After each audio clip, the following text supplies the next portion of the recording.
Welcome to our presentation of our data mining project. My groupmates Sharumati, Izzal, and I, Tasneem, will be covering our topic on crime rates prediction in Vancouver. On to the introduction of our research, we have focused on crime. Crime is a global issue affecting individuals and society.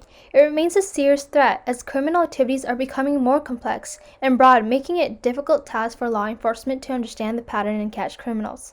With the increased rate of crime, it can make the lives of ordinary residents uneasy and impact the economy negatively, as the amount of money spent dealing with the consequences of crime is costly. That being said, crimes committed ranges from theft, property damage, to more violent crimes such as assault, robberies, and more. Because of the changing crime patterns and how unpredictable crime can be, it is our group objective to help assist law enforcement agency in designing optimum patrol strategy to prevent criminal activities. To do so, we have extracted dataset from Kaggle and proposed a machine learning method for crime prediction. Now moving on to the problem statement. Major challenges that law enforcement faces is to accurately and efficiently analyze the vast volume of crime data, and for the fact that society and community is evolving led to the frequency and type of criminal activities to being more creative and complex. Thus, crime rate is increasing at an alarming rate. That said, many technology has been used to reduce crime rates and detect crime through ALPRS, which is used to equipped on police cars used to capture license plates in order to detect stolen cars or suspects being involved in criminal activity.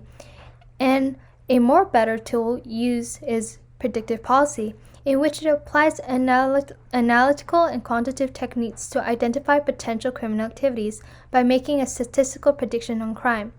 However, it does have its drawbacks, such as a lack of accuracy, discrimination, and privacy concern. Therefore, due to the increase of crime occurring everywhere, the proposed idea of using machine learning and classification model is needed to understand the future crime patterns, and thus it is critical to effectively detect and predict crime patterns with high precision and accuracy in order to detect and limit any criminal activities in the future. Now I'll pass on to Sharu to discuss about the research question. Moving on with the research questions of the crime rate prediction system that we've built. Number one, what is the intensity of the crime rates over these years in Vancouver? Number two, what is the most common type of crime in Vancouver? Number three, which neighborhood in Vancouver possesses the highest rate of crime? Next, with the research objectives respectively. Number one, to be able to discover the seriousness of the crime rate in Vancouver for necessary precautions. Number two, to determine possible reasons a certain crime rate is frequently executed and plan appropriate preventive plans. Number three, to recognize the most dangerous neighborhood in Vancouver and increase the security measures accordingly. On to the taxonomy mapping. Our group has reviewed all the research papers regarding crime prediction and data mining and have came up with a taxonomy mapping covering some of the important components and similarities we have discovered. From the research papers and the similar components we have found, we have classified that into 5 categories, which includes data source, statistical, machine learning, data pre-processing, and attributes. We have focused on 4 research papers in more detail and has identified the main data source to offering datasets were Kaggle and UCI. Next category is statistical, in which the models that were discovered in the research paper were regression, histogram, and pie chart. On to the next category is machine learning. In all the articles, the data mining techniques that were experimented were with k-nearest neighbor algorithm, naive Bayes, decision tree, logistic regression, neural network, support vector machine, random forests were used to find which algorithm was best to predict the crime. Next category that all research papers had in common was data preprocessing, in which the data goes through the process of data cleaning, transformation, standardization, and sampling. Last category that can be seen is attributes, which is used for the data sets were description, hour, month, day of the week, longitude, and latitude.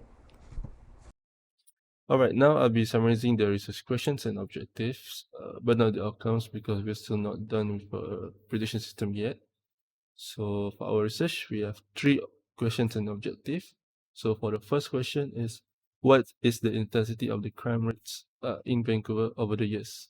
And the objective is to be able to discover the seriousness of the crime rate in Vancouver for necessary precautions. And second question is, what is the most common type of crime in Vancouver.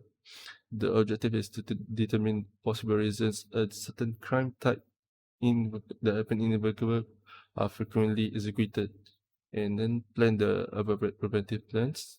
And the last question is, which neighborhood in Vancouver that possess the highest crime rates? And the objective is to recognize the most dangerous neighborhood in Vancouver, and then increase the security measures accordingly. And now I'm talking about our research materials and methods. So as of now, we only have for our data acquisition. So the datasets containing crime in Vancouver was imported from Kaggle. The dataset contained 12 different parameters ranging from the crime type, the hours and neighborhoods of the occurrence, and the coordinates. And we split the data to 70% for training and the other 30 for testing. And the dataset was sufficient enough to predict the rate of crime in Vancouver and its potential threats. And lastly, all information from the dataset achieve our requirements for the machine learning prediction model as proposed. And that's wrap up our presentation on crime rate predictions in Vancouver. Thank you for your time.